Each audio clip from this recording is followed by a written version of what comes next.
Shalom, salam sejahtera bagi kita semua.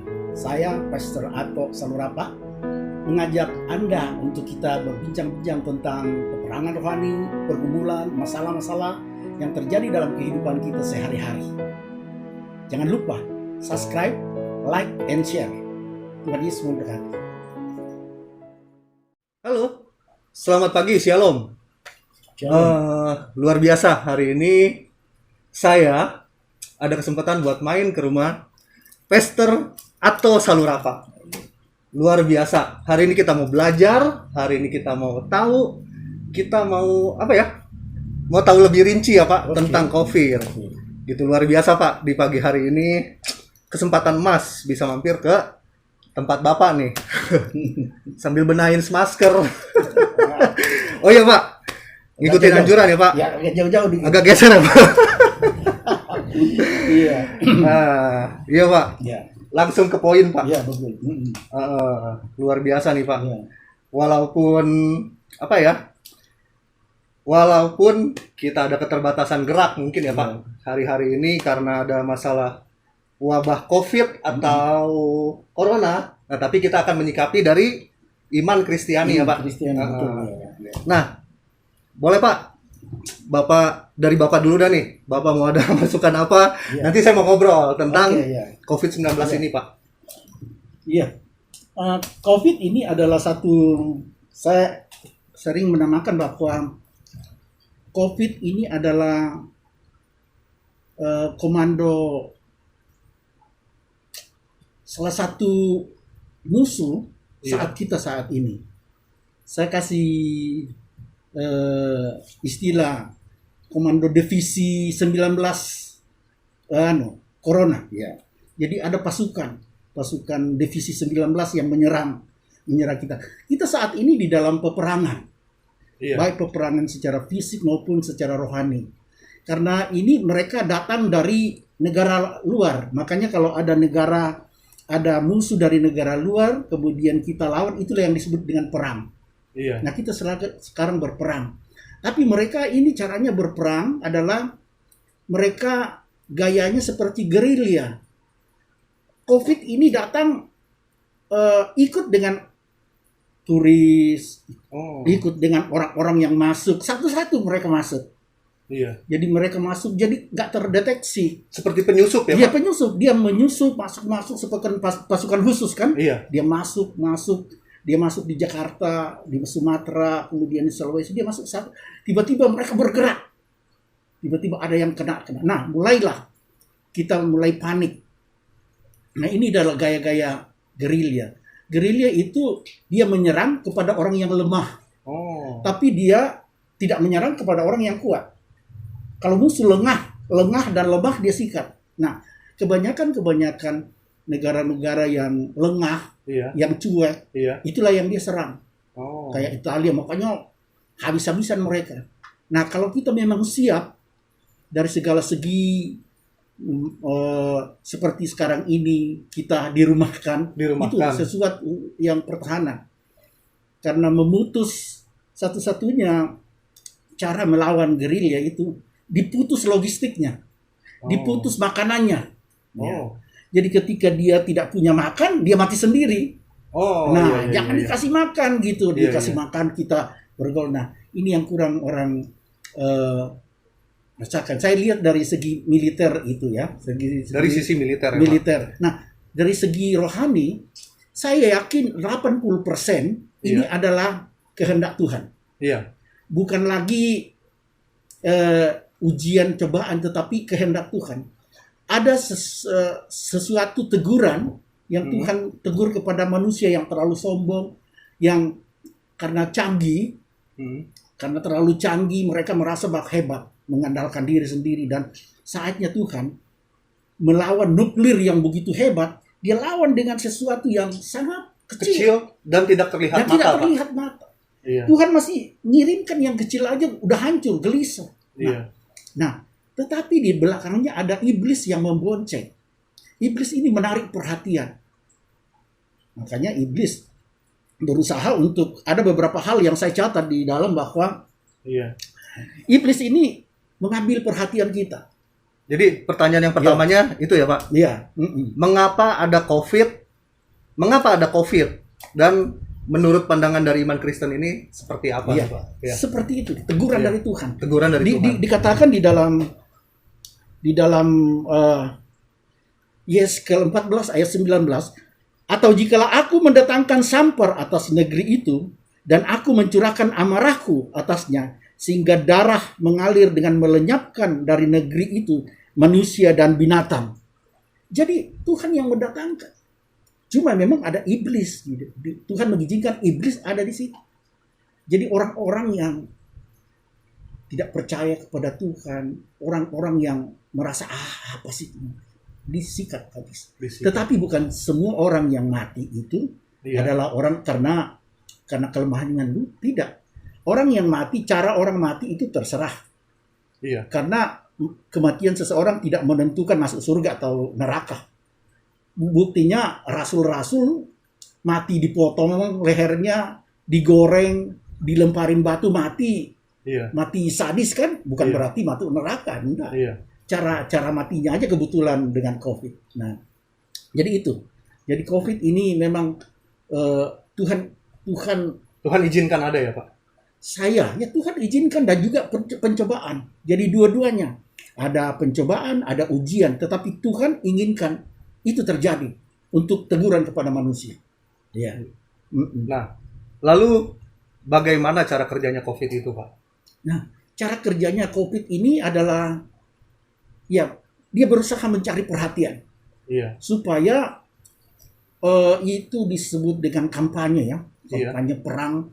Dia promosi bahwa dia hebat, bahwa dia mampu menghancurkan orang, kemudian sampai orang ketakutan, sampai orang tidak bisa berpikir lagi, sampai orang menganggap bahwa COVID ini lebih berkuasa daripada Tuhan. Iya. Kemudian kadang-kadang ada orang yang justru COVID pergilah, seolah-olah mengemis COVID. Kemudian orang mulai bekerja secara logika. Dia meninggalkan iman, sudahlah iman nanti aja. Yang penting logika sekarang. Yang penting kita bagaimana caranya supaya kita melakukan hal-hal yang sehat. Nah, semua pakai logika. Nah, itu benar juga. Memang anjuran pemerintah ya memang kita harus ikuti karena memang caranya secara fisik untuk mengalahkan COVID cara itu. Iya, contohnya pemerintah menganjurkan pakai masker ya Pak. Masker ya. Jaga jarak. Ya. Di rumah saja. Di rumah saja. Puji Tuhan kita udah lakuin ya Pak. Iya. Pakai masker, makan vitamin, olahraga, berjemur. Ya kita lakukan semua itu. Itu adalah untuk menantang secara fisik. Secara fisik. Menangkal secara fisik. Ya. Tetapi di dalam roh, di belakang COVID itu kan ada iblis. Iya. Yang ikut ngebonceng. Ikut membonceng. Dan itulah yang membuat menakut-nakutin kita. Supaya kita berpaling dari Tuhan. Iya. Kita percaya lagi, tidak percaya lagi kepada Tuhan. Iya. Kita membanding-bandingkan Tuhan dengan COVID. Iya. Wah, lebih hebat COVID. Iya. Mana pertolongan Tuhan? Mana janji Tuhan? Nah, ini bagi orang-orang yang punya kelemahan iman, ini mulai bertanya. Di mana Tuhan? Kemudian orang mengajak orang lain yang sudahlah. Mari kita, yang penting kita bagaimana melakukannya, ya berdoa nantilah. Nah ini. Tetapi sebagai iman Kristen, dibilang masuk ke dalam rumah, artinya ke dalam rumah kita berdoa, bersimpul, dan iblis lupa bahwa justru karena dia banyak orang berdoa, banyak diskotik tutup, banyak hal-hal karaoke tutup, banyak tempat-tempat itu justru tempatnya orang berlutut untuk berdoa. Nah itu yang benar gitu. Rumah ibadah libur ya Pak ya? Libur, tetapi orang tetap aja di rumah. Ternyata di rumah malah jadi tempat ibadah. Ibadah terjadi di rumah-rumah ya Pak. Di rumah-rumah. Luar biasa. Nah, ya itu yang Nah, jadi ada satu lagi nih Pak pertanyaan Pak. Cara mengatasi COVID menurut iman Kristen Pak. Iya. Tolong dijelasin Pak. Menurut Bapak. Tuhan sudah mengajarkan kepada kita untuk masuk ke dalam rumah. Iya. Artinya masuklah rumah baru tutup pintu. Iya. Jangan masuk rumah, engkau di luar pintunya kamu tutup, kamu jalan-jalan enggak. Masuk ke dalam rumah artinya kita masuk di dalam rumah, kita berdoa. Kita bangun mesbah ya Pak? Kita bangun mesbah. Kemudian kita minta pertolongan Tuhan. Nah, begini. Nanti pada saat kedatangan Tuhan Yesus yang kedua, Iya. itu Tuhan Israel adalah negara yang super power. Dia bisa mengalahkan seluruh dunia. Dia mengatakan bahwa saya adalah umat pilihan Tuhan. Dia hebat, luar biasa. Dia mulai sombong, Iya. mulai angkuh bahwa dia adalah negara hebat. Tiba-tiba semua negara bersekutu untuk melawan Israel. Dan terjadi itu, Israel akhirnya kalah. Iya. Dia babak belur, disikat oleh seluruh. Amerika juga ikut, Cina ikut, Arab ikut menyerang dia. Nah, saat itulah dia mulai bertobat dan angkat tangan kepada Tuhan. Minta tolong kepada Tuhan. Ampuni dan minta tolong. Dan Tuhan turun. Iya, turun tangan. Turun tangan. Dan juga orang-orang percaya turun. Tetapi orang-orang percaya tidak berperang. Hanya Tuhan saja turun dan melenyapkan seluruh lawan Israel. Sejak itu dia menjadi Israel yang menang setelah dia bertobat. Nah, Tuhan menginginkan juga kita masuk ke kamar setelah semua yang kita lakukan itu, semua aturan pemerintah kita lakukan, masuk berlutut berdoa, mohon kepada Tuhan untuk mengeluarkan, untuk menolong kita. Dan Tuhan doakan. Ada saatnya nanti Tuhan turun dan mendiamkan seluruh COVID dan memulihkan ekonomi. Itu yang harus kita tahu sebagai iman Kristen. Nah, jadi Tuhan menginginkan COVID ini sampai kita benar-benar menyerah. Benar-benar menyerah, benar-benar bertekuk lutut di hadapan Tuhan ya Pak. Kalau kita masih mengandalkan diri saya, ini harus ini, pakai ini supaya kita ini, Tuhan masih lanjutkan. Iya. Makanya saya serukan kepada umat Kristiani, umat-umat yang lain masih berdoa, tunduk kepada Tuhan. Karena Tuhan sudah membuktikan melalui corona yang kecil bisa merubah semua tatanan hidup kita. Iya. Luar biasa ya Pak. Itu yang jadi saya sangat bersyukur satu sharing yang sangat memberkati di pagi hari ini. Jadi mengapa ada COVID, ya kan, bagaimana cara mengatasinya menurut iman Kristen. Jadi ternyata semua memang Tuhan izinkan ya Pak. Dan Tuhan mau kita semua itu untuk duduk diam, kita bangun mesbah-mesbah di rumah, dan akan timbul satu tatanan baru ya Pak ya. Tapi saya ingin juga banyak perdebatan, apakah ini Tuhan izinkan atau ini inisiatif Tuhan. Ini ada perdebatan, tapi secara pribadi saya bilang ini bukan kasusnya Ayub, tapi kasusnya Mesir. Artinya bahwa Tuhan sendiri yang marah, menegur kesombongan kita. Bukan karena Ayub mau diuji, bukan.